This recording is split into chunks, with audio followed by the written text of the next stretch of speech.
শ্রীমন্ত শঙ্কর হরি ভকতর জানা যেন কল্প তরু তাহান্ত বিনাই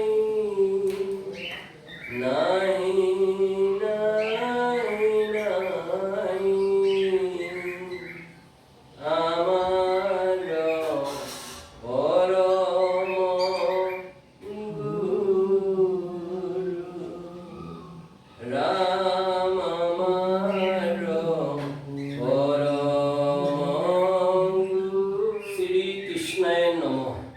শ্লোক কৃষ্ণায়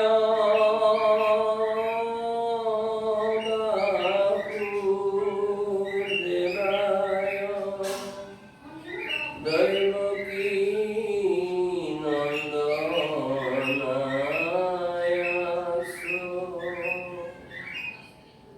নন্দ গোপ কুমারায় গোবিন্দায়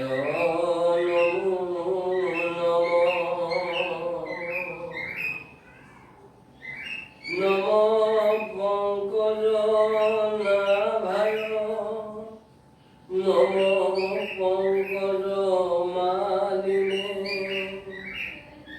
নমো পঙ্কজ নেত্রায় নমস্তে পঙ্কজঙ্ঘায়ে বসুদেবং সুতং কৃষ্ণং কংসং সানুরমদর্দম দেবকী হৃদয়ানন্দং কৃষ্ণং বন্দে জগদ্গুরুম হরি রাম রাম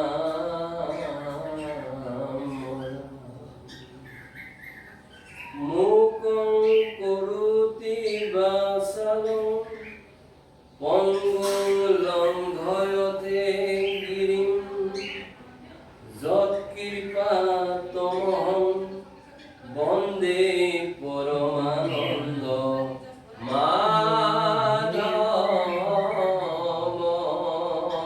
অবতার বর্ণন প্রথম কীর্তন ঘোষা। জয় হরি গোবিন্দ নারায়ণ কে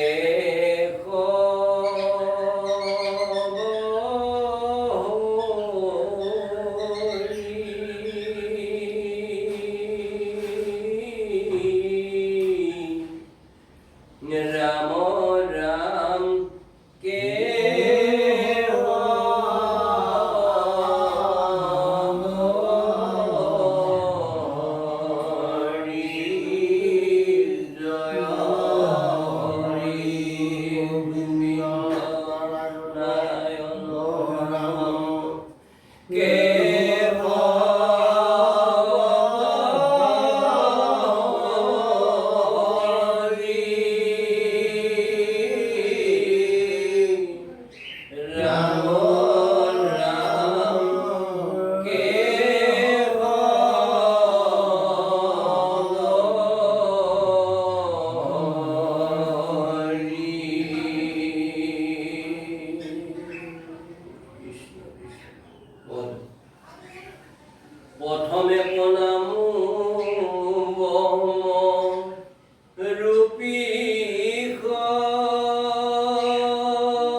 নাৰায়ণ নাৰায়ণ সেই তেনেকে আপুনি নাৰায়ণৰ অৰ্থটো আনিলে নাৰাজু গয়ন যিজনে জলত শয়ন কৰে নাৰায়ণ কৃষ্ণ কৃষ্ণ হে ৰাম তজু নাভি কমলত ব্ৰহ্মা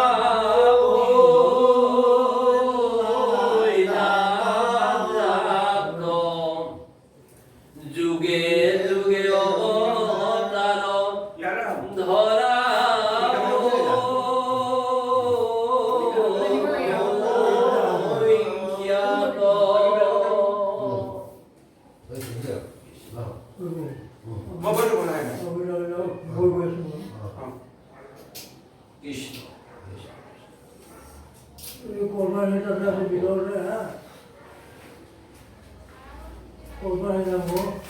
মৎস্যৰূপে অৱতাৰ ভৈলা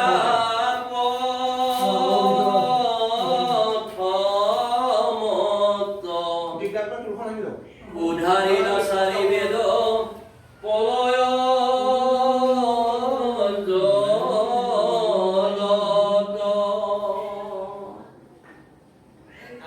মৎস্যৰূপে অৱতাৰ প্ৰথমতে হ'ল ঈশ্বৰ গুৰু আৰু চাৰি বেদ পলয়ৰ জলৰ পৰা সত্যৱত ৰজা কদে খাইলানি মায়া নধৰিলা সমুদ্ৰেটো মাৰ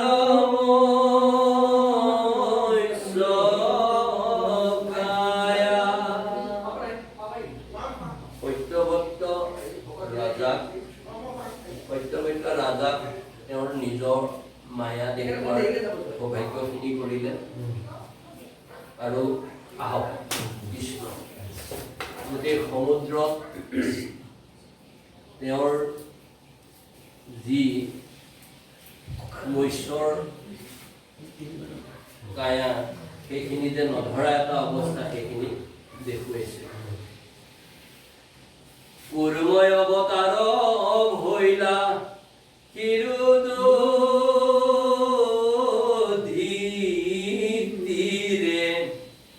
লক্ষ্য পোহৰৰ পথ জুৰিলা কৰিৰে এই আপোনাৰ কোনোবা জেগা ইয়াত পথ আছে না কোনোবা পথ আছে ঠিক আছে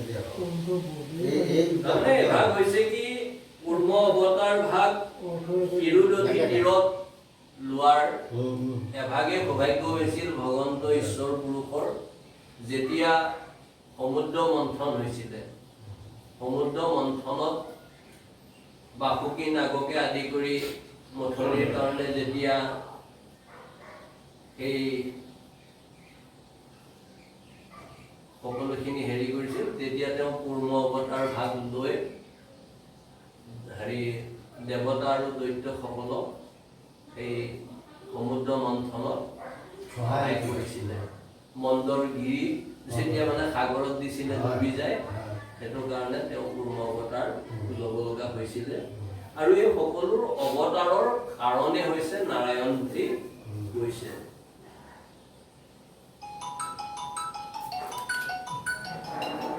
কৰিলে পৰিস্তুতি খুৰা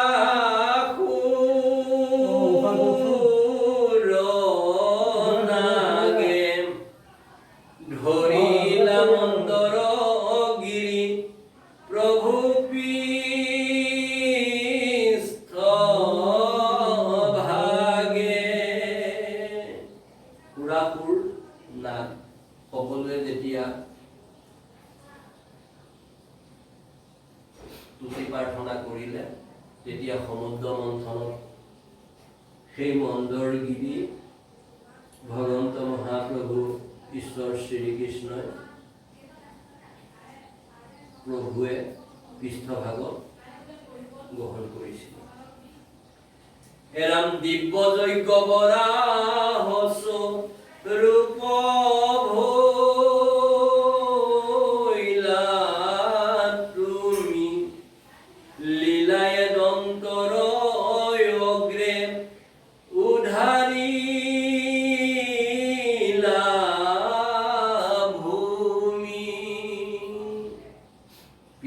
সৃষ্টিৰ সময়ত যেতিয়া হিৰণ্যক্ষয়ে পৃথিৱীক নি থৈ দিছিলে, সেই পৃথিৱীক বৰাহ ৰূপ লৈ দন্তৰ অগ্ৰে সেই পৃথিৱীভাগ লৈ আহিছিল, যাতে পৃথিৱীত সৃষ্টি কৰিব পাৰে। সেইখিনিকে নাৰায়ণে সহায় কৰি আমি পৃথিৱীত জীয়াই থকাৰ সৌভাগ্যখিনি কৰালে। সেইভাগ লীলা তেনেকৈ কৰিলে। ৰাম তোমাক কৰিলে যুদ্ধ হিৰণ্যাক্ষ বীৰি, অপ্ৰয়াসে দৈত্য কমা লীলাদন্তে চিৰি। হিৰণ্যাক্ষই যুদ্ধ কৰিবলৈ বিচাৰি ফুৰিছিল, অত তত গৈ মোৰ লগত যুদ্ধ কৰক বুলি যাক তাক মানে হুংকাৰ দি ফুৰিছিল।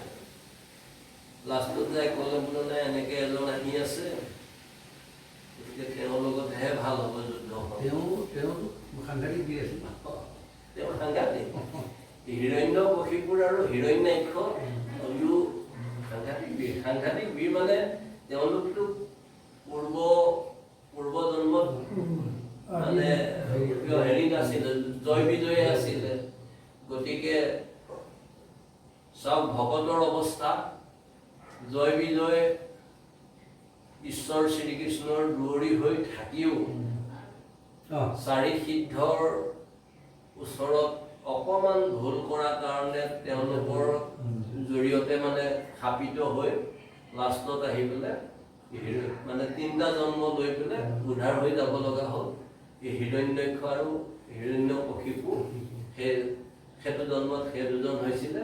যি কি নহওক এজনক এই এনেকে মানে হেৰি ভগৱন্ত ঈশ্বৰ পুৰুষে যেতিয়া বৰাহ অৱতাৰ লৈ আহিছিলে, সেই বৰাহ অৱতাৰত দন্তে চিৰি তেওঁক মানে উদ্ধাৰ কৰিলে। কৃষ্ণ তোমাক কৰিলে যুদ্ধ হিৰণ্যাক্ষ বীৰি, অপ্ৰয়াসে দৈত্য কমা লীলাদন্তে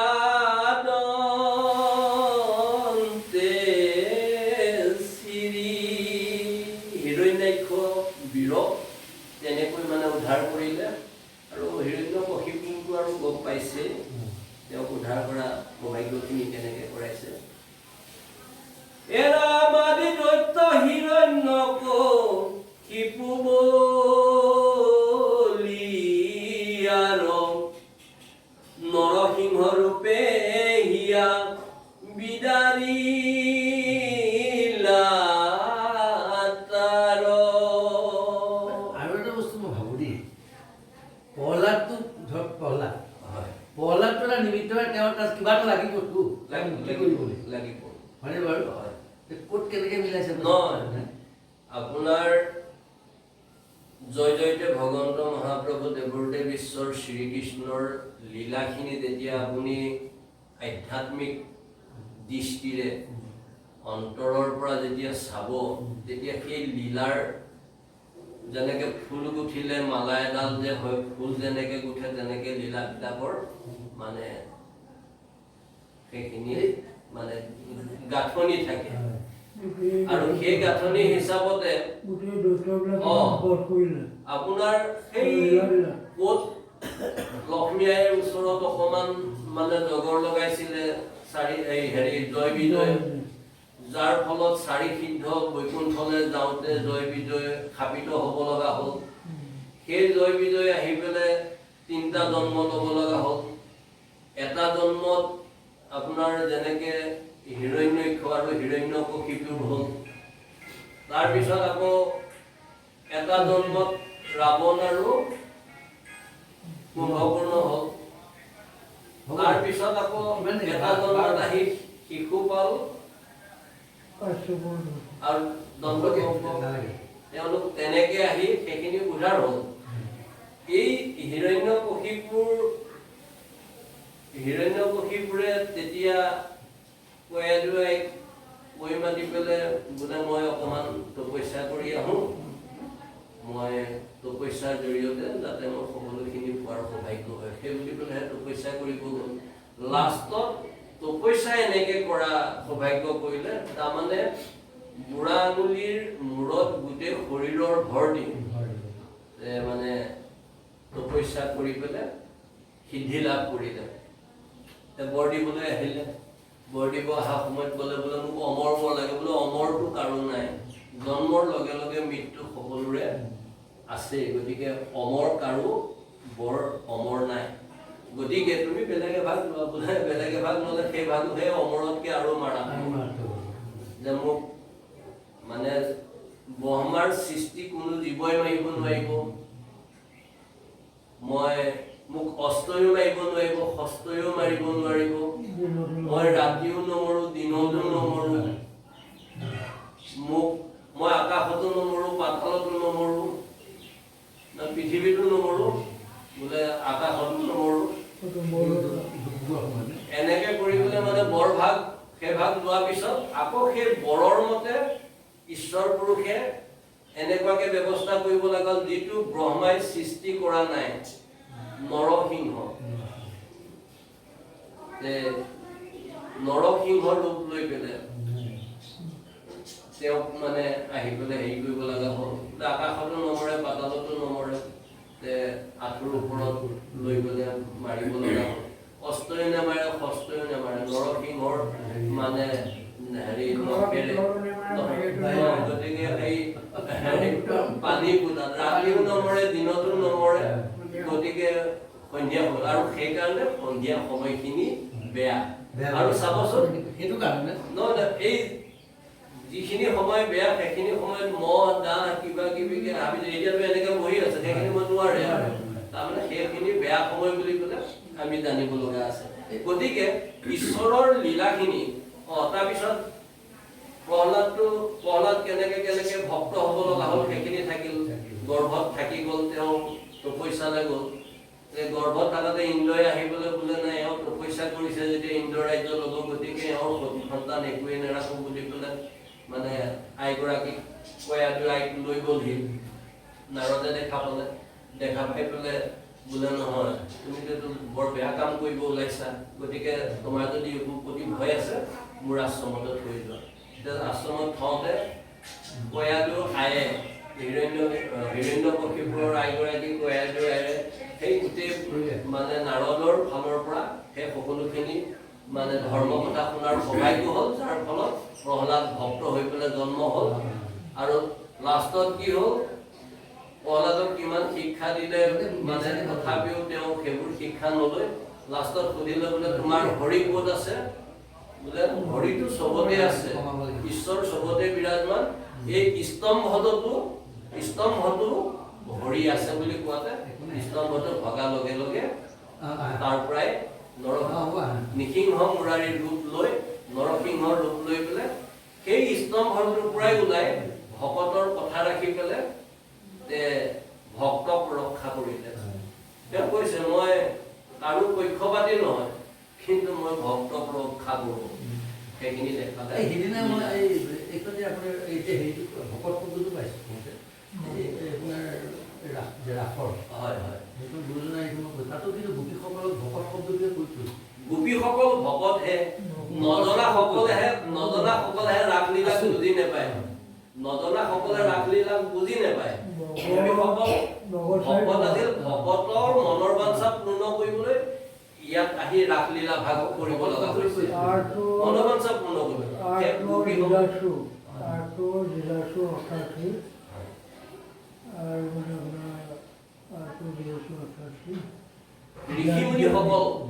ঋষিমুনিসকলকে আদি কৰি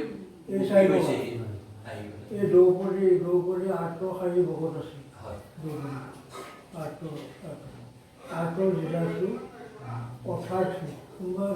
মহা ৰাস ভাগ কেৱল মাত্ৰ ঈশ্বৰৰ লীলা, যোনে বুজি নাপায় তেওঁলোকে বহুত কিবা কিবি ভাবে, কিন্তু আচলতে নহয়।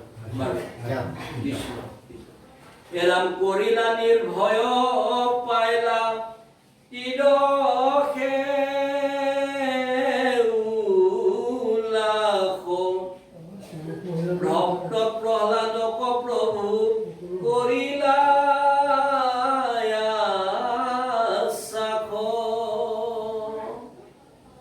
এই যে ভক্ত প্রহ্লাদক তেওঁ ৰক্ষা কৰিলে মানে কি জুইত দিলে জুইটো নুপুৰে, ভৰসা কৰিলে পৰ্বতৰ পৰা পেলাই দিলেও পৰ্বতৰ পৰা পেলাই দিলেও নমৰে, হাতীয়ে গছকালেও নমৰে।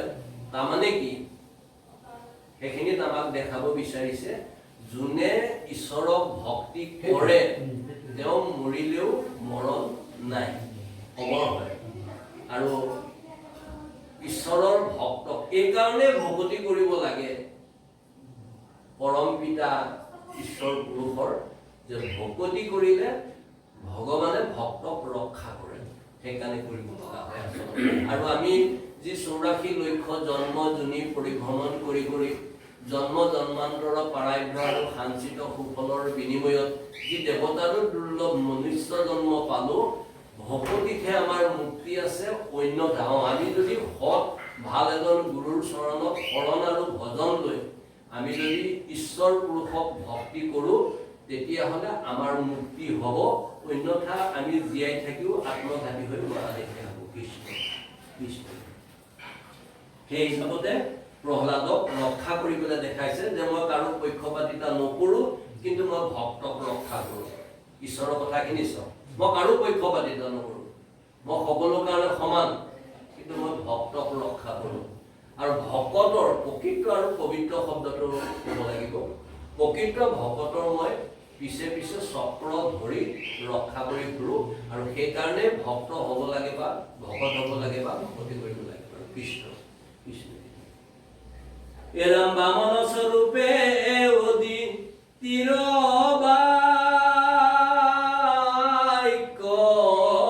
পালি ইন্দ্ৰ কথা পিলা চলে বলি কালি। বামন স্বৰূপে ইন্দ্ৰৰ ওচৰত গ'ল। তেতিয়া ইন্দ্ৰ আকৌ এভাগ পদবীহে, তেতিয়া বলি ইন্দ্ৰ হৈ আছিলে। পদবীহে এই যেনেকে মুখ্যমন্ত্ৰী পদবীহে, কোন হ'ব সেইটো সিদিনা যদি তৰুণ গগৈ আছিল, এতিয়া হিমন্ত বিশ্ব শৰ্মা তেখেত, গতিকে এভাগ পদবীহে। গতিকে ইন্দ্ৰ তেতিয়া তেনেকে বলি হৈ আছিলে। দেৱতাৰ আইগৰাকীৰ অনুৰোধত বামন স্বৰূপ লৈ গৈ পেলাই ইন্দ্ৰৰ তাত, মানে এতিয়াতো আৰু স্বৰ্গ ৰাজ্য পালে কাৰণে খুব দান কৰাত লাগি গ'ল। তেওঁ গৈ ক'লে যে দান দিব আহিছোঁ, ইমান বুটু বামুণ কি লাগিব? ক'লে মোক 3 পদ ভূমি লাগিব। বিচাৰিছা যদি ভাল, বহুত কিবা কিবি বিচাৰ, 3 পদ ধৰি সৰু সৰু বহীকেইখনেৰে 3 পদ ভূমি কি ল'বা আৰু? বোলে নাই সেইখিনিকে দিয়কচোন। সেইখিনি সময়তে দৈত্য গুৰু শুক্ৰাচাৰ্যই কথাটো গম পাই গ'ল।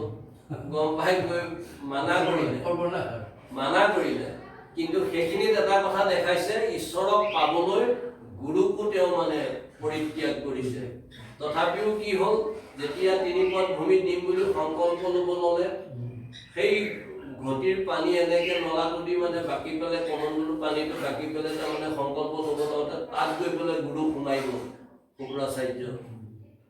তাৰপিছত ঈশ্বৰ পুৰুষে বোলে বামনৰূপী ঈশ্বৰ পুৰুষে বোলে এই চান্সে এডাল লৈ যেতিয়াই ঘটিটোৰ ফুটাটোত বোলে কিবা লাগি আছে বুলি পেলাই খোজ মাৰি দিলে, শুক্ৰাচাৰ্যৰ চকুটো মানে কণা হৈ গ'ল। তাৰমানে কি, এইখিনিত আমাক এটা কথা বুজাইছে, কোনোবাই যদি দান দিব ওলায় এতিয়াও সেই শুক্ৰাচাৰ্যৰ নিচিনা মাজত সোমাই পেলাই মানে বাধা দিব নাপায়, নহ'লে চকু কণা হ'ব। ঈশ্বৰে কণা কৰি দেখুৱাই দিছে সেই কথাটো, গতিকে কেতিয়াও সেইটো কৰিব নাপায়। আৰু দান এইটো কাৰণে ধন টকা পইচা দান দিব লাগে। ধন টকা পইচাখিনি তেতিয়া শুদ্ধতা আহে যেনেকৈ পানী আইৰণ আছে ফিল্টাৰ কৰিলে পিয়ৰ হয় যে ধন টকা পইচা যদি ঈশ্বৰৰ চৰণত বহুত দিছে আপোনাক ঈশ্বৰৰ চৰণত যদি দান দিয়ে তেতিয়াহে সেইখিনি পিয়ৰিটিটো পোৱা যায় মানে শুদ্ধতাটো হয় নহ'লে সেইখিনি শুদ্ধ নহয় আৰু সেইকাৰণে অন্য অন্য ধৰ্মটো আছে যে আপুনি ইনকামৰ কিমান পাৰ্চেণ্ট দান দিব লাগে সেইখিনি দেখাইছে আৰু যি কি নহওক সেই 3 পদ ভূমি লোৱাৰ সময়ত সেইখিনি সময়তে সেই বলি ৰাইগৰাকীয়ে যিহেকে বোলে দেখা পালে বামন ৰূপী বুটু বামুণক যেতিয়াই বামুণ ৰূপীয়ে এওঁক দেখা পালে ক'লে এনেকুৱা যদি ল'ৰা এটা পালোঁ হয় এওঁ অন্ততে ভাবিছে বোলে ঠিকেই আছে হ'ব তথাস্তু তাৰপিছত যেতিয়াই বলিক 3 পদ ভূমি লৈ পেলাই মানে একেবাৰে অৱস্থা নাইকিয়া কৰি পাতাললৈ পঠাব লগা কৰিলে তেতিয়া আইগৰাকীয়ে ক'লে এনেকুৱা যদি ল'ৰা পালোঁ হয় মই বিষ খুৱাই পেলাই মাৰিলোঁ হয় বোলে সেইটো হ'ব লীলাবিলাক চাব লাষ্টত যাই পেলাই এই যে শিশু কৃষ্ণক যে বিষ পান খুৱাব আহিছিল পুতনাৰ ৰূপ লৈ আহিলে মনৰ বাঞ্ছা পূৰ্ণ কৰাবৰ কাৰণে প্ৰথম কোলাত নিজৰ সন্তানৰ নিচিনাকে লোৱাৰ সৌভাগ্যখিনি হ'ল তাৰপিছত কালকুট বিষ মানে গাখীৰ প্ৰাণ কৰাই পেলাই তেওঁক মানে মাৰিব ধৰা হওক বা যি কি নহওক ঈশ্বৰ পুৰুষে কি কৰিলে তেনেকুৱা আইগৰাকীকো যি কালকুট বিষ খুৱাই পেলাই মাৰিব গৈছিল তেনেকুৱা আইগৰাকীকো মাতৃৰূপে মুক্তি দিলে আমিতো তেনেকুৱা ভাৱ লৈ নাযাওঁ গতিকে আমি যদি ঈশ্বৰৰ চৰণত ভক্তিভাৱে যাওঁ তেওঁ আমাক অৱশ্যে কৃপা দৃষ্টি কৰিব তেওঁ কৃপাৰ সাগৰ কৃপা কৰিব কৃষ্ণ আইদা কৰিছে এৰাম তৈলুক্য কয়া ক্ৰমিলা চৰণ